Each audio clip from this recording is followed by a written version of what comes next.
ଏଇ ଆଜି ଯୋଉ ଭଳିଆ ପାଗ ଗଲାଣି ଗୋଟେ ଦହିବରା ଖାଇକି ଆସି ଶୋଇବା। ବିଶାଲ କୁ ଆଜି ଯିବା, ତାର ରେଟ୍ ଟିକେ ଅଧିକା ବଟ୍ ଖାଇବାଟା ଭଲ। ମୁଁ ଆସି ପହଞ୍ଚିଗଲି ବିଶାଲ ସୁଇଟ୍ସ, ଆମ ରେସିଡେଣ୍ଟାଲ କଲେଜ ଜଷ୍ଟ ଅମରା ର ଫ୍ରଣ୍ଟ ରେ ହିଁ ଯିବା।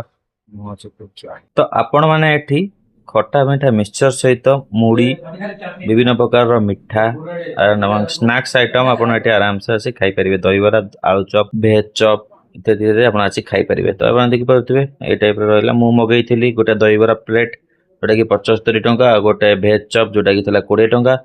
ଆଣ୍ଡ ଦେଖିବା ଟେଷ୍ଟ କେମିତି। ଦହିବରା ଖାଇଲି, ଗୋଟେ 5 ସ୍ପୁନ ନେଲି। ଦହିବରା ଆଗରୁ ମୁଁ ଖାଇଛି ଦୋକାନରେ, ବଟ୍ ଆଗରୁ କମ ପ୍ରାଇସ୍ ଥିଲା, ଏବେ ଟିକେ ବଢେଇ ଦେଇଛନ୍ତି, 75 ଟଙ୍କା କରିଦେଇଛନ୍ତି। ଆଣ୍ଡ ଟେଷ୍ଟ ବି କହିବି ଲାଜବାବ ଅଛି, ଭଲ ଲାଗେ ଖାଇବା ପାଇଁ। ଆପଣଙ୍କର ସ୍ୱାଦ ହିସାବରେ ଆପଣ କହିବେ ରାଗ ଦରକାର, ଆପଣଙ୍କୁ ଲୁଣ ଦରକାର ଅଧିକା, ସେଇ ହିସାବରେ କହିଲେ ସେ ହିସାବରେ ପକେଇ ଦେବେ। ଆଣ୍ଡ ବହୁତ ସାରା ଭଲ ଲାଗିଲା।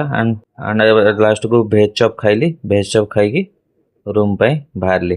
ଆଣ୍ଡ ଭେଜ ଚପ୍ ଟା ବି ପୁରା ଟେଷ୍ଟ ମସ୍ତ ଥିଲା। ନିହାତି ଭାବେ ଆପଣ ଯଦି ଆସୁଛନ୍ତି ନିହାତି ଭାବେ ଟ୍ରାଏ କରିବେ। ଛେନାପୋଡ଼ ବିଶାଲର ପୁରା ଫେମସ୍ କହିବାକୁ ଗଲେ ଚଳେ। ନିହାତି ଭାବେ ଆସି ଟ୍ରାଏ କରିବେ ଥରେ।